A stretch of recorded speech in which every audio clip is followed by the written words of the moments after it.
গরমের ছুটিতে মে মাসের শেষের দিকে আমরা বেরিয়ে পড়েছিলাম 10 দিনের জন্য রোড ট্রিপে।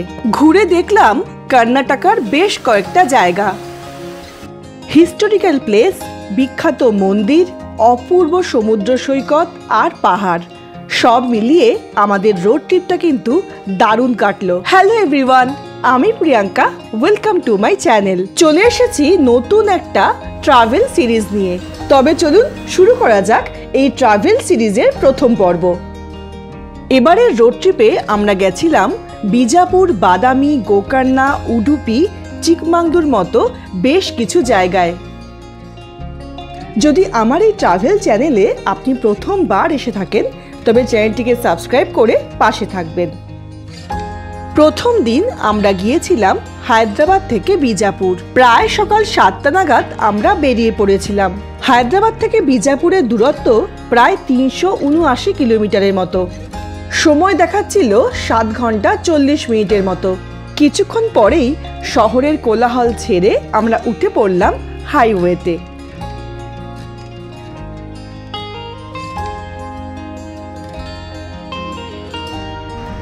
আমরা প্রায় 7টা নাগাদ বেরিয়ে গেছিলাম হায়দ্রাবাদ থেকে। এখন বাজে 9:30টার মতো, আর আমরা একটা জায়গায় দাঁড়িয়েছি ব্রেকফাস্ট করার জন্য।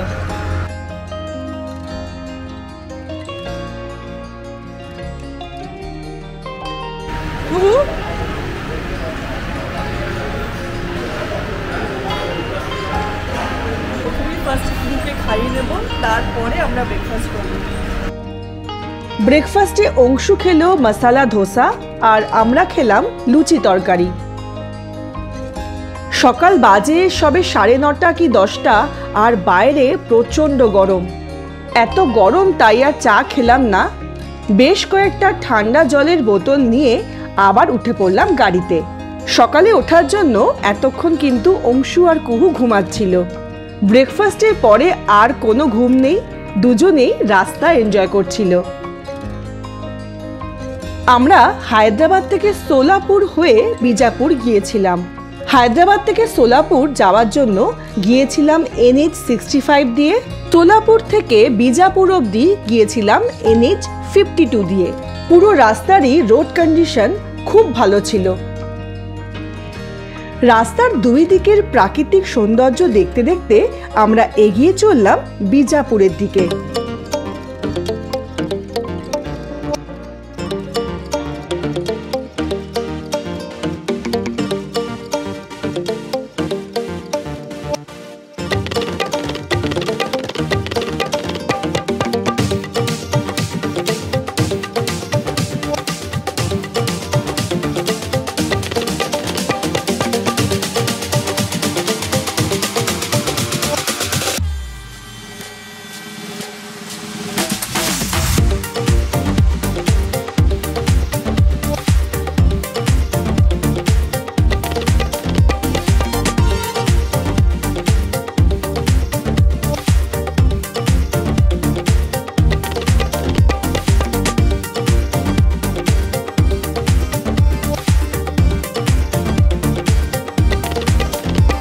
প্রায় দুপুর 3টে নাগাদ আমরা বিজাপুর পৌঁছে যাই।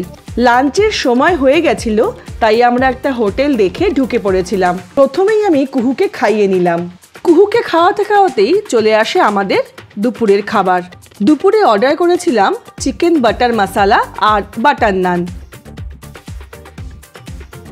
সবারই প্রচণ্ড খিদে পেয়ে গেছিল, আর এখানের খাবারও খুব ভালো ছিল। আমরা কিন্তু বিজাপুরে থাকবো না। বিজাপুরের বিখ্যাত গোল গম্বুজ দেখে আমরা বেরিয়ে পড়ব বাদামির দিকে। রাতে আমাদের বাদামিতেই হোটেল বুক করা ছিল। খাবার দাবার সেরে নিয়ে বেরিয়ে পড়লাম গোল গম্বুজ দেখতে। আগের বার গোয়া যাওয়ার সময় আমরা বিজাপুরের এই হোটেল হেরিটেজে ছিলাম। গোয়ার ভিডিওগুলি যদি না দেখে থাকেন তবে সেগুলি দেখার অনুরোধ রইল। লিংক আমি ডেসক্রিপশন বক্সে আর কমেন্ট সেকশনে দিয়ে দেব। ভারতের সবথেকে বড় আর ওয়ার্ল্ডের দ্বিতীয় বৃহত্তম গম্বুজ হলো বিজাপুরের এই গোল গম্বুজ। এখানে প্রবেশ মূল্য ভারতীয়দের মাথাপিছু 20 টাকা আর বিদেশিদের মাথাপিছু 200 টাকা করে। 15 বছরের নিচের বাচ্চাদের কোনো এন্ট্রি ফি নেই। ভেতরে প্রবেশ করার সময় রাস্তার দুই দিকে এই ধ্বংসপ্রাপ্ত বাড়িগুলি যারা এখানে কাজ করত তাদের থাকার জায়গা ছিল। এই বাড়িগুলি এখন একেবারেই নষ্ট হয়ে গেছে।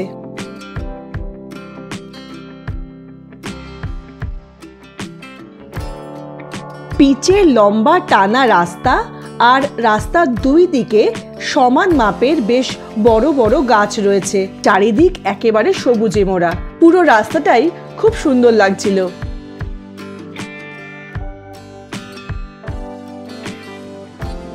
আমরা এখান থেকে একজন গাইড নিয়েছিলাম, যিনি 300 টাকা নিয়েছিলেন, আর উনি আমাদের সাথে গম্বুজের ওপর অবধি গিয়েছিলেন। সামনের এই বাড়িটি একটি নক্করখানা বা মিউজিক গ্যালারি। বর্তমানে এখানে একটি মিউজিয়াম তৈরি করা হয়েছে। আর এই নক্করখানার পেছনেই রয়েছে বিখ্যাত গোল গম্বুজ। এটি বিজাপুরের সুলতান এবং আদিল শাহী রাজবংশের সপ্তম শাসক মোহাম্মদ আদিল শাহের সমাধি। সমাধিটি গাঢ় ধূসর বেসাল্ট পাথর দিয়ে তৈরি হয়েছে, যার সামনের দিকটা প্লাস্টার দিয়ে বেশ সুন্দর করে ডিজাইন করা। ভবনটি ইন্দো ইসলামিক এবং দ্রাবিড় স্থাপত্যের একটি নিখুঁত সঙ্গম। গোল গম্বুজ বিজাপুরের সবথেকে বিখ্যাত স্মৃতিস্তম্ভ। রোমের ভ্যাটিকান সিটিতে সেন্ট পিটার্স ব্যাসিলিকার পরেই এটি বিশ্বের দ্বিতীয় বৃহত্তম গম্বুজ। গোল গম্বুজকে দক্ষিণ ভারতের তাজমহলও বলা হয়। আদিল শাহী রাজবংশের সপ্তম শাসক মোহাম্মদ আদিল শাহ তার মৃত্যুর আগেই এই সমাধি নির্মাণের নির্দেশ দিয়েছিলেন। গোল গম্বুজের সহজ অথচ মনোমুগ্ধকর নকশা বিজাপুরের তৎকালীন স্থাপত্যের একটি দারুণ নিদর্শন। মোহাম্মদ আদিল শাহের এই সমাধিটি 1656 সালে দাবুলের স্থপতি ইয়াকুত দ্বারা নির্মিত হয়েছিল। 1626 খ্রিস্টাব্দে এটি তৈরির কাজ শুরু হয় আর 1656 খ্রিস্টাব্দে এটি তৈরির কাজ সমাপ্ত হয়। 30 বছর সময় লাগে এটি তৈরি করতে। বর্তমানে এটি আর্কিওলজিক্যাল সার্ভে অফ ইন্ডিয়া দ্বারা রক্ষণাবেক্ষণ করা হয়।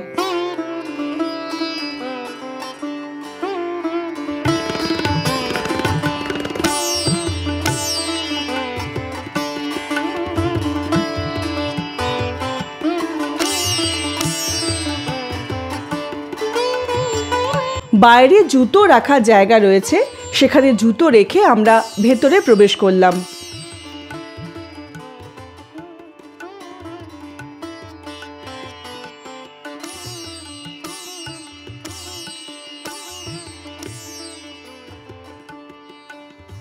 ভেতরে ঢুকে আমরা তো অবাক হয়ে গেছিলাম। ভেতরে একটাই বিশাল বড় ঘর রয়েছে, প্রায় 60 মিটার উঁচু। এই নিচের ফ্লোরটা 1700 বর্গমিটার জায়গা জুড়ে রয়েছে। মাঝখানে একটি উঁচু প্ল্যাটফর্মের মতো করা আছে, যেখানে মোহাম্মদ আদিল শাহ, তার কনিষ্ঠ স্ত্রী আরুশ বিবি, তার বড় স্ত্রী, তার প্রিয় উপপত্নী রম্ভা, তার কন্যা এবং নাতির সেনোটাফ রয়েছে। সেনোটাফগুলি আসল সমাধির অবস্থান চিহ্নিত করে। এর নিচে একটি ক্রিপ্টে আসল সমাধিগুলো রয়েছে। সবচেয়ে অদ্ভুত বিষয় হলো কেন্দ্রীয় গম্বুজটি কোনো পিলার বা স্তম্ভের সাপোর্ট ছাড়াই দাঁড়িয়ে রয়েছে। আমাদের গাইডের ব্যাখ্যা অনুযায়ী এই চারিদিকের দেওয়ালগুলো একটি একটির সাথে ইন্টারলক অবস্থায় রয়েছে, যা এই বিশাল গম্বুজের যে ওজন তাকে বহন করতে সাহায্য করছে।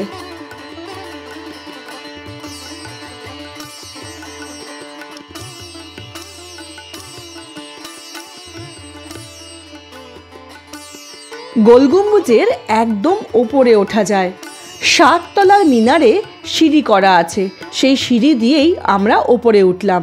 সিঁড়িগুলো একদম সরু আর বেশ অন্ধকার ছিল।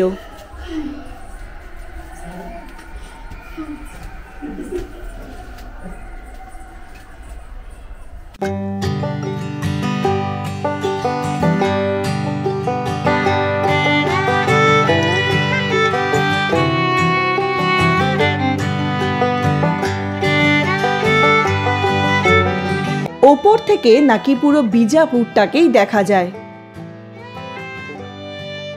একদম ওপরে গম্বুজের বাইরে এরকম ফুলের পাপড়ির মতো ডিজাইন করা ছিল। এখান থেকেই আমরা ঢুকে পড়লাম ফিশ ফিশিং গ্যালারি বা হুইসপারিং গ্যালারিতে। এখানে ধ্বনিবিদ্যা এমন যে কোনো শব্দ, এমনকি একটা পিন পড়ার শব্দও 10 বার পুনরাবৃত্তি হয়। আর সেটা বোঝার জন্য চারিদিক একদম নিস্তব্ধ হওয়া দরকার। তবে সবাই মিলে আওয়াজ করার জন্য ঠিক কতবার ইকো হচ্ছে সেটা স্পষ্টভাবে বোঝা যাচ্ছিল না। কেমন আওয়াজ হচ্ছিল সেটা একবার শুনে নিন।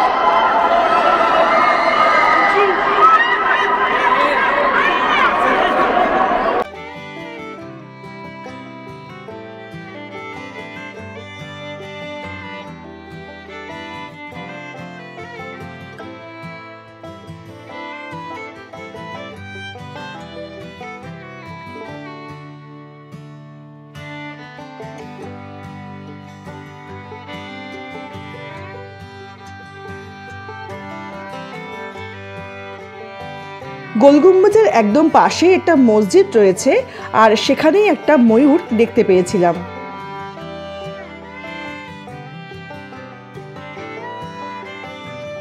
নিচে নেমে আমরা এখানে অনেক ছবি তুলেছিলাম, আর সেইগুলো আমি আমার ইনস্টাগ্রামের পেজে আর ফেসবুক পেজে পোস্ট করব।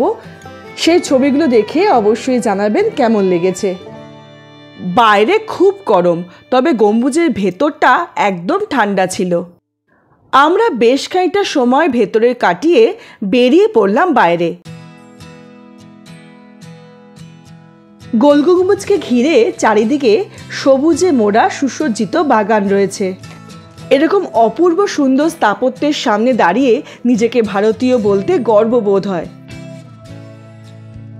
গোলগম্বুজ ইউনেস্কো ওয়ার্ল্ড হেরিটেজ সাইটে নিজের জায়গা করতে পারেনি, তবে আমার মতে এর ভাস্কর্য, স্থাপত্য, বিশালতা কোনো অংশে কিন্তু কম নয়।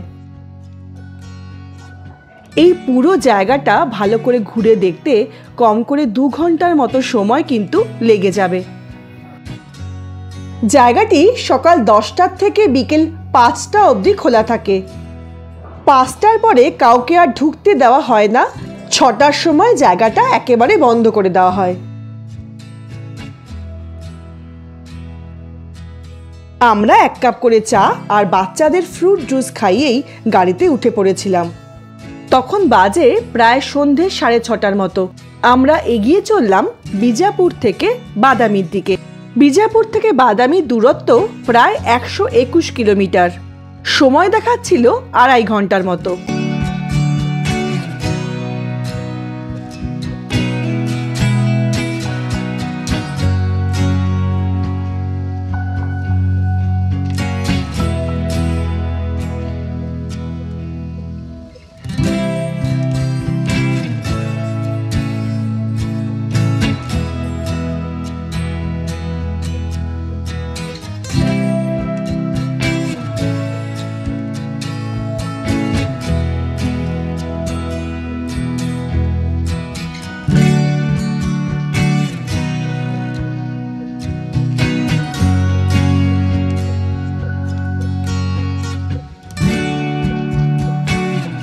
তখন বাজে প্রায় রাত্রি 9টার মতো, আর আমরা পৌঁছে গেলাম চালুক্য সাম্রাজ্যের রাজধানী বাদামিতে।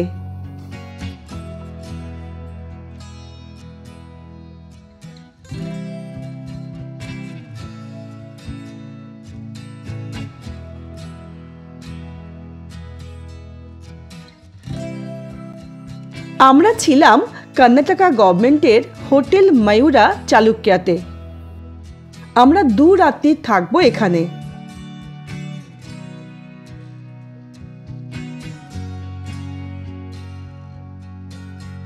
कितना है 301 ओके 301 हाँ कहाँ पे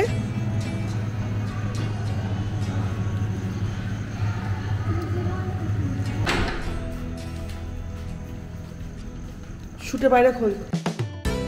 রুমটা বেশ বড়সড় ছিল।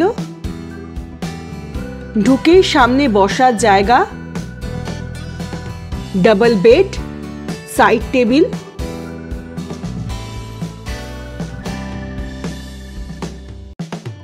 টিভি ছিল, ওয়ার্ড্রপ ছিল আর তার পাশে একটা ড্রেসিং টেবিলের মতো করা ছিল।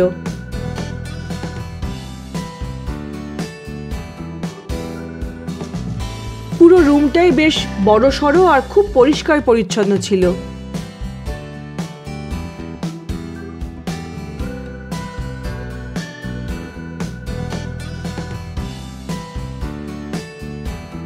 ইলেকট্রিক কেটলি আর তার সাথে চা আর কফি খাওয়ার জন্য কিছু স্যাশি রাখা ছিল।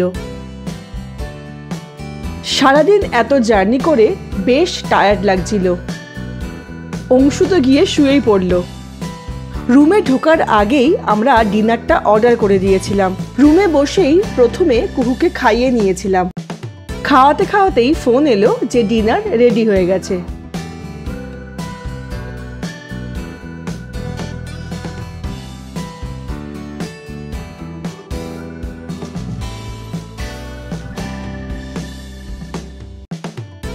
রাতে অর্ডার করেছিলাম ভাত, ডাল ফ্রাই, আলু ভাজা আর চিকেন কারি। ডালটা সর্ষে কারি পাতা দিয়ে বেশ অন্য রকমের করেছিল, খুব ভালো লেগেছিল।